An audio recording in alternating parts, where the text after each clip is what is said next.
ჩვენი შემდეგი სტუმარია მომღერალი თამუნა ამონაშვილი.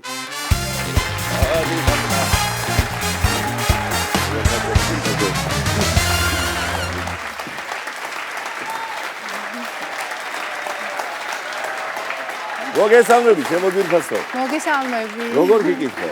ძალიან კარგად, მადლობა. ეს კი კითხვა არ გჭირდება, იმიტომ რომ შესანიშნავად გამოიყურები მართლა და პირველ რიგში ნება მიბოძე მოგილოცვა ესე საჯაროდ, სახალხოდ შენი საოცარი ტყუპები. ძვირფასო მეგობრებო, ესე იგი ტყუპი ქალვაჟი ყავს ჩვენს თამუნა ამონაშვილს და მიულოცოთ ერთად. მადლობა. ვითხარი რამხელები არიან და თვე და 24 დღის.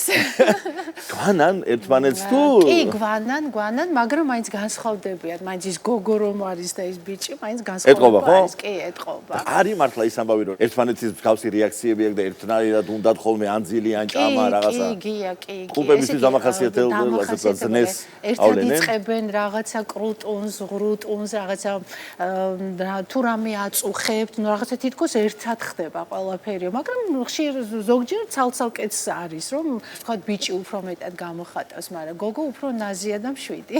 დიდი ბედნიერება და ღმერთმა გაგიზარდოთ. საოცრება ეს არაფერს არ გავს ეს გრძნობა ნამდვილად. საოცრება და აბსოლუტურად ყველა ადამიანს უსურვებდი, რომ ეს გრძნობა გამოსადოს და მადლობა უფალს, რომ მე მომცა ეს საჩუქარი. მოდი გავიხსენოთ პერიოდი, როდესაც შენ აბარებდი გამოცდებს და ესეთი საინტერესო ეპოპეა ქონდა, იმიტომ რომ თავიდან აბარებდი კონსერვატორიაში, როგორც მახსოვს, ხო? მოდი გაიხსენე ეს პერიოდი, შენ უკეთ მოყვები ამას. ხო, მე დავამთავრე 11 წელი ვიოლინოს სპეციალობით და რა თქმა უნდა, გავდივარ გამოცდაზე. და ვიოლინოს ხო თავის ჩასადები აქვს ეს ყუთი, ვიოლინოს ყუთი და იცი ვდგევარ და ვფიქრობ, აი მთელი ცხოვრება როგორ უნდა ვიარო აი ამ ყუთით. და აი ამ შეგრძნებამ იმდენად მიუღებელი იყო ჩემთვის, რომ მთელი ცხოვრება ამით უნდა, იმიტომ რომ შენი პროფესია თუ ხდება, სულ უნდა გვერდით კონდეს, ხო?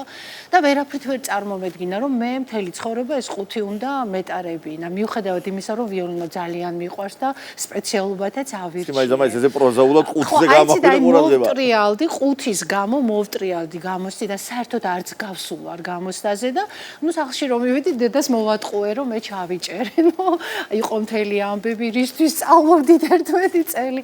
ნუ მაგრამ იმავე წელს ჩავაბარე თეატრალურ ინსტიტუტში მოვხდი მუსიკომედიის ფაკულტეტზე და ნუ აი აქედან დაიწყო უკვე ჩემი ცხოვრების აბსოლუტურად სხვა ესეთი ლამაზი გზა. რასაც მე ვთვლი რომ ეს არის ჩემი საუკეთესო ცხოვრების ფურცელი და საუკეთესო ზღაპარი, რითიც დაიწყო ჩემი ცხოვრება, ჩემი კარიერა, ასე ვთქვათ.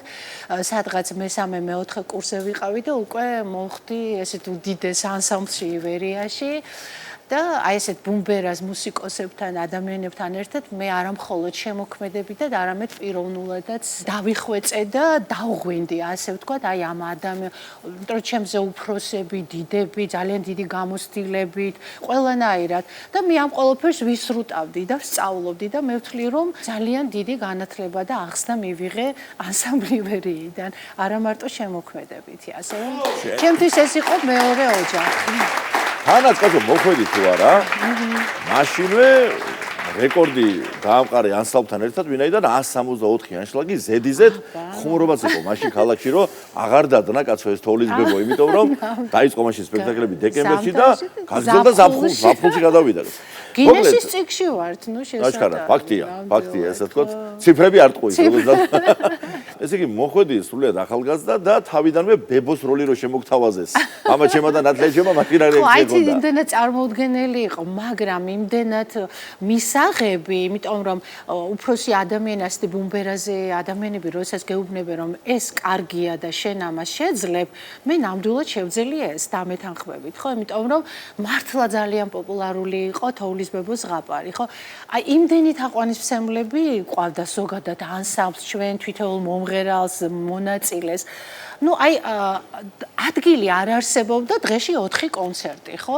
ეს შეუძლებელია, ნუ რა ვიცი, ეს ალბათ მართლა ძალიან უნდა მოგწონდეს და ძალიან მისაღები უნდა იყოს საზოგადოებისთვის, რომ ასე მოდიოდეს და გაფასებდნენ და ასეთი რუდუნებით გიყურებდნენ და გისმენდნენ. არა, მართლაც უნიკალური შემთხვევა იყო. საოცარი და შემთხვევა იყო უნიკალური, მაგრამ ისიც უნიკალური იყო, რომ ვერ გადავიღეთ თოვლის მებოს ზღაპარი. აბაკაცო, რა უცნაური. სხვადასხვა იმ პერიოდში, აი ძალიან ბევრი, აი უმნიშვნელოვანესი, საეტაპო მნიშვნელობის მოვლენა არ არის დაფიქსირებული ვიდეო ფილმზე, როგორც ადრე ითხოვდნენ და დასაწყვეტია. მაგრამ როგორც ერთ ცნობილ ქართულ ფილმში, აქედან ვერ ამოშლი. ახსოვს ეს 10,000-ობით და შეიძლება თქოს 100,000-ობით მაყურებელს და ეს არის ალბათ ყველაზე დიდი აი ჯილდო რაც შეიძლება არტისტმა მიიღოს.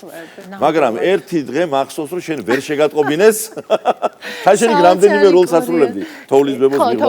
მოდი ეგამბავი გაიხსენე როგორ იყო. 4 როლი მქონდა თოვლის ბებოს ზღაპარში და ერთ-ერთი როლი იყო ბოშური, ცეკვავდით, მღეროდით და ნუ ძალიან აქტიური ნომერი იყო. ნუ ერთ დღეს კვირა დღე იყო, მე რატომღაც ძალიან დარწმუნებული ვიყავი რომ ჩვენ ვისვენებდით, აი რატომ არ ვიცი, მაგრამ ესე მეგონა რომ ვისვენებდით. დილის სპექტაკლით ვისვენებდით. და რაღაცა გახდა უკვე დრო დადგა აი სპექტაკლის დაწყების და ლიკა ურუშაძე ერთ-ერთი ჩვენი მომღერალი მონაწილე მირეკავს და თავარი როლი შემსრულებელი. თან უნდა სათხარ სპექტაკლი იწყება უკვე 5 წუთში უკვე იწყება და ესე გვიან არასდროს საათობით ადრე მივდიოდით და ნუ იქ ცხოვრობდით რა ფილარმონიაში ხომ გახსოვს. იქაც 4 სპექტაკლი იყო მახსოვს 10 დღეში 40 სპექტაკლი ჩაატარა ანსამბლმა. აი მომენტალურად რა სპექტაკლი აი ცივი წყალი რო ჩამოგასა. სახში ხარ ხო ამ დროს? სახში ვარ ამ დროს ვისვენებ ხალაჩ, ნუ რაღაცა ძალიან ვერაფრით ვერ წარმოვიდგენ, დარწმუნებული ვიყავი რომ მე ვისვენებდი იმ დღეს.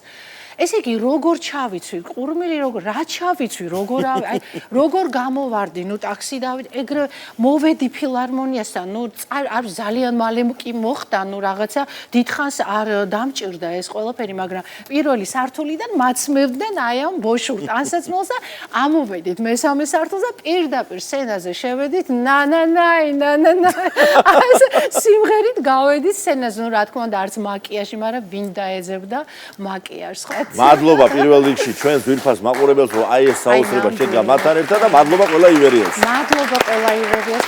შენ რომ არ გისმენდეს ადამიანი და უბრალოდ სიმღერების სათაურებს გადაავლოს თვალი, დარწმუნებული ვარ მაშინვე მიხვდება რომ გამოუსწორებელი რომანტიკოსი ხარ. იმიტომ რომ აი შემახსენე შენს მენატრები, მერერა, მოვა, შენმა სიყვარულმა მთელი ცხოვრება მიყვარხარ და ასე შემდეგ და მითხარი ხარ დღეს რომელი რომანტიკული სიმღერა მოამზადა ჩვენი შოუს მაყურებლისთვის. აი მთელი ცხოვრება მიყვარხარ და მიყვარხართ და მეყვარებით. აი ამ სიმღერას გიდგები.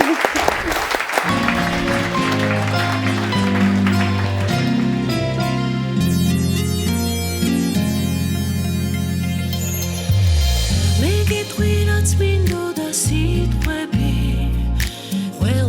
Sambope Pikrები ხსნობენ და აღარ დარდობენ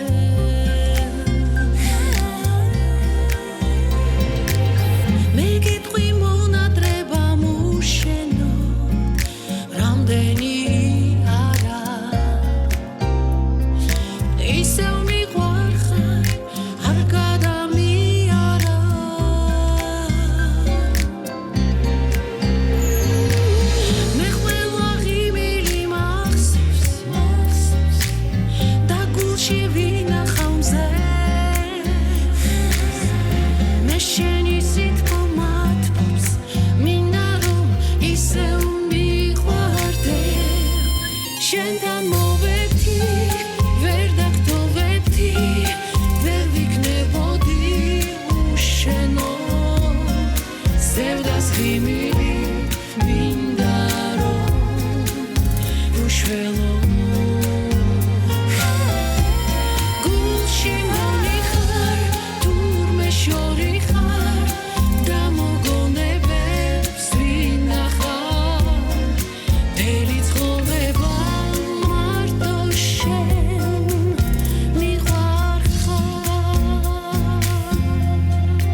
შენთან მოვედი ვერ დაგტოვებდი ვერ ვიქნებოდი უშენო სევდას ღიმილით მინდა რომ უშველო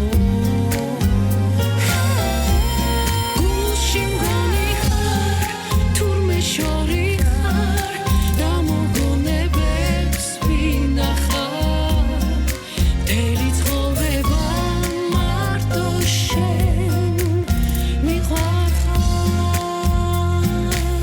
მე ისე შენთან მოვედი ვერ დაგტოვებდი ვერ ვიქნებოდი უშენო სევდას ღიმილით მინდა რომ ვუშველო გულში მგონი ხარ თურმე შორი ხარ და მოგონებებს ვინახარ მთელი ცხოვრება მარტო შენ მიყვარხარ მთელი ცხოვრება მარტო შენ მიყვარხარ